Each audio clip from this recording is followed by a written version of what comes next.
Voilà. On a un monsieur très en colère qui arrive en moto. On a un monsieur très en colère, Jean-Marc Bellotti. Merci d'être avec nous ce matin. Nos auditeurs vous attendaient avec impatience. Alors vous êtes très engagé sur ce sujet des ZFE et plus largement, vous combattez cette politique qui fait la guerre à tout ce qui pourrait consommer de l'essence de près ou de loin. Non, on ne fait pas de la politique sur l'égard de ceux qui voudraient éviter de consommer l'essence. C'est juste que les zones à faible émission, en fait, c'est une mesure qui pourrait être prise pour l'écologie, mais qui en fait est une mesure totalement antisociale. Et c'est ce type de mesure écologique qui se prend sans et contre les citoyens. Et ça, c'est pas admissible parce que ça tend à demander aux citoyens, enfin pas leur demander, à leur imposer aux plus démunis de rester chez eux, d'assigner à résidence.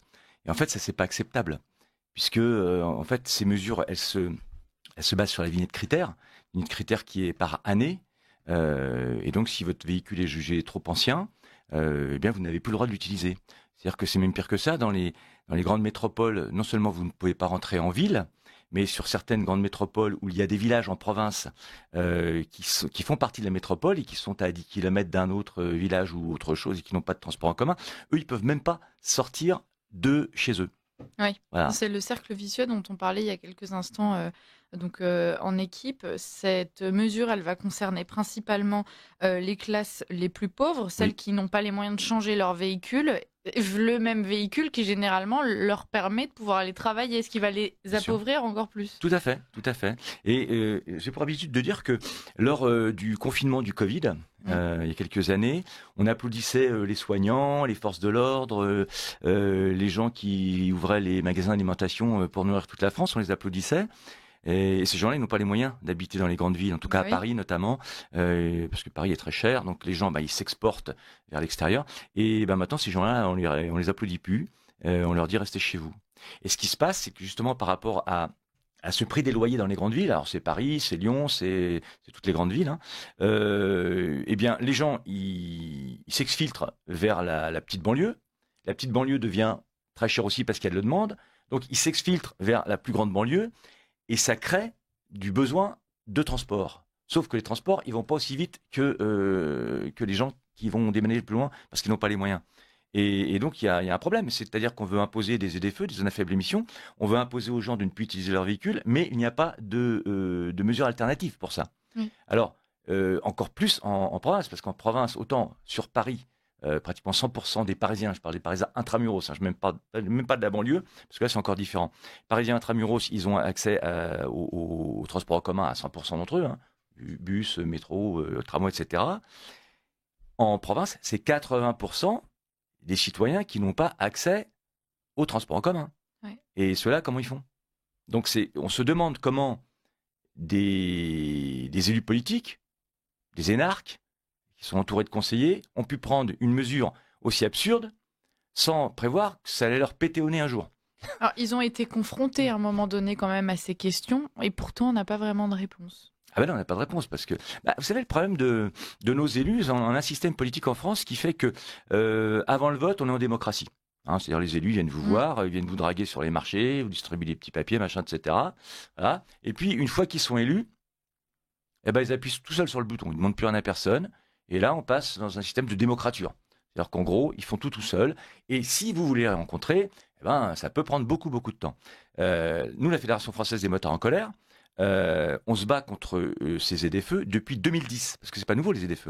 Depuis 2010, ça s'appelait les APA, Zones d'action prioritaire de l'air. C'était porté par Nathalie Kosciusko-Morizet. On était déjà allé les voir, on leur disait attention, c'est dangereux ce que vous faites parce que socialement, ça ne tient pas. Après, ça s'est appelé ZCR, Zone à circulation restreinte. Comme le nom il était un peu violent, ils ont changé ça en ZFE. Mais c'est exactement les mêmes choses. Voilà. Donc ça n'a pas changé. Et curieusement, comme on en parle de plus en plus aujourd'hui, certains élus commencent à se dire, et les mêmes qui ont voté, et les mêmes qui ont voté, parce que ce soit de droite ou de gauche, ils ont tous voté ces mesures, et ceux-là commencent à se dire, ah oui, mais bon, c'est peut-être un peu violent, c'est peut-être antisocial, il va falloir qu'on revoie un petit peu la copie. Voilà. C'est curieux. C'est la droite qui est en train de reculer là-dessus, pour le moment, qui a changé de position. Et le RN qui pour le coup est fondamentalement opposé, c'est à peu près ça le clivage politique. Pas que, curieusement, parce que même des partis à gauche, même à gauche de la gauche, commencent à revenir en arrière et ont même fabriqué des stickers, des autocollants en disant non aux ZFE. Quel parti en l'occurrence? Je fais pas de politique, donc je ne nomme jamais de parti. Nous, la FFMC, on fait de la politique parce qu'on parle aux gens, on parle aux élus. Donc c'est de la politique du nom politis à grec, on fait de la politique, mais on se refuse à faire de la politique partisane. Voilà. Donc en tout cas, c'est même sur leur site, hein, si vous voulez chercher un peu, vous allez voir certains partis à la gauche, voire la gauche de la gauche, qui, tiens, tout d'un coup, paf, ils ont eu un déclic. Et voilà. Et Jean-Marc Bellotti, vous représentez une fédération française de motards, hein, et dans quelle mesure les ZFE vont toucher les motards? Est-ce qu'il y aura une différence de traitement par rapport aux automobilistes? Comment ça va se passer? Alors pas du tout, on est mis dans le même panier, hein, curieusement parce qu'on apporte quand même quelques avantages en termes de mobilité. Nous on consomme pas de diesel, ça n'existe pas les roues motorisées au diesel.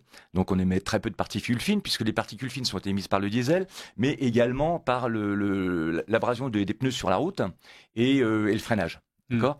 Nous, notre système de freinage, il est beaucoup moins important que celui d'une voiture qui ferait 2 tonnes, parce que vous n'avez pas échappé que les voitures sont de plus en plus grosses, donc de plus en plus lourdes, et voilà, donc il faut des systèmes de freinage importants. Nous, on consomme pas de diesel, on a un système de freinage beaucoup moins important. On prend beaucoup moins de place sur la route. Notre espace intérieur est optimisé parce qu'il est occupé à 50% puisqu'il n'y a que 2 places, alors qu'on voit des gens qui viennent travailler avec des véhicules qui ont 5 places et ils sont seuls dedans. Cela dit, on ne stigmatise absolument pas les automobilistes puisqu'ils ne peuvent pas faire autrement s'ils prennent leur voiture. Je pense que c'est pas un plaisir pour les gens de prendre leur bagnole et rentrer dans les grandes villes avec des heures et des heures d'embouteillage. Voilà. Donc en gros, nous, oui, on est soumis à la même politique que les voitures. C'est pour ça qu'on s'oppose à ces mesures. Et on s'oppose pas que pour nous. Pour le coup, là, c'est pas un combat motard, c'est vraiment un combat pour tous les usagers. Et la manifestation que nous avons faite dimanche dernier, c'était vraiment ouvert à tous et à toutes. Et surtout, on a fait une manifestation qu'on n'a pas l'habitude de faire. Nous, en général, les motards, quand on fait une manif, c'est une manif roulante. Voilà. Là, on a fait un statique de 2 heures, de façon à pouvoir accueillir un piéton ou un automobiliste pour suivre un cortège de motards, c'est pas facile. Donc, on a fait un statique de 2 heures pour pouvoir accueillir tous les gens qui voulaient nous rejoindre. Et c'est ce qui s'est passé parce qu'on avait plus de 200 piétons, ce qui était quand même plutôt sympa, avec des gens de profils extrêmement différents. On avait même des Parisiens qui étaient là, qui nous disaient nous, on n'a pas de voiture. Une dame qui me disait moi, j'ai pas de voiture, donc j'ai pas besoin de voiture, je suis dans Paris Centre. Mais par contre, solidairement, je suis avec vous parce que c'est pas normal, c'est ce genre de mesure. Et voilà, donc là, tous les gens nous ont rejoints. On a même des élus qui nous ont rejoints. Ok.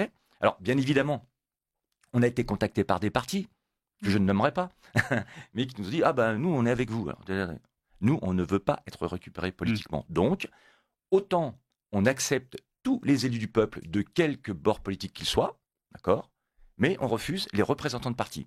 Grosse différence. Voilà. On ne veut pas se faire... Voilà. Ce qui s'est passé avec les Gilets jaunes, par exemple, ils se sont fait infiltrer de tous les sens. Oui. Bon, on a vu ce que ça a donné. Les revendications, ensuite, étaient totalement différentes les unes des autres. Voilà. Mais ça a été une révolte populaire, les Gilets jaunes. Et c'est ça qu'il faut retenir. Malheureusement, nos élus, pendant les Gilets jaunes, ils flippaient dans tous les sens, on se demandait qu'est-ce qui va se passer.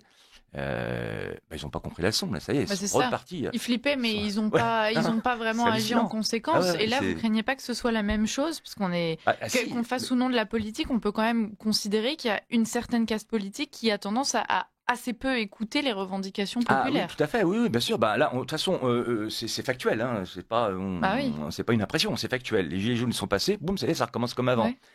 De toute façon, si on regarde bien le paysage politique français, avec tous les partis, aujourd'hui, un élu, quand on voit bien ce qui se passe, hein, parce qu'on voit quand on essaie de les rencontrer, c'est compliqué, ils sont obtus, ils sont tous dans une ligne, c'est-à-dire ceux qui sont à gauche, ils sont à gauche, ceux qui sont à droite, sont à droite.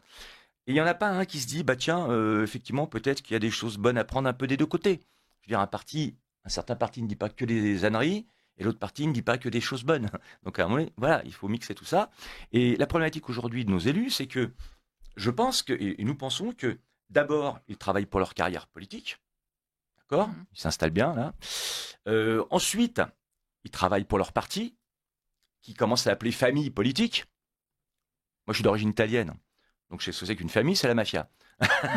Voilà. Donc ils s'en cachent plus, famille politique. Et ensuite, quand il reste un petit peu de temps, ils vont peut-être travailler un peu pour la population. Voilà. Et ça, c'est compliqué quand même, de travailler avec des gens comme ça. Parce que nous, on voit quand on essaye de les rencontrer, quelque bord que ce soit. Hein.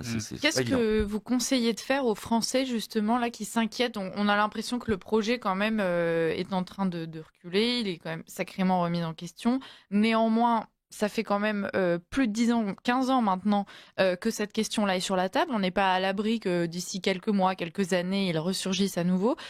En tant que Français normal, qui serait confronté à ce problème, comment est-ce qu'on fait pour s'y opposer? Jean-Marc Bellotti. Alors attention, parce que le projet n'est pas enterré. Et oui. là, ça va passer à l'Assemblée nationale, peut-être aujourd'hui, et peut-être que ça va être reporté en juin, parce que le gouvernement est en train de ramer à fond pour que ce soit reporté. Donc ça, c'est une chose. Et la seconde chose, c'est de dire aux Français, mais redevenez des Gaulois réfractaires.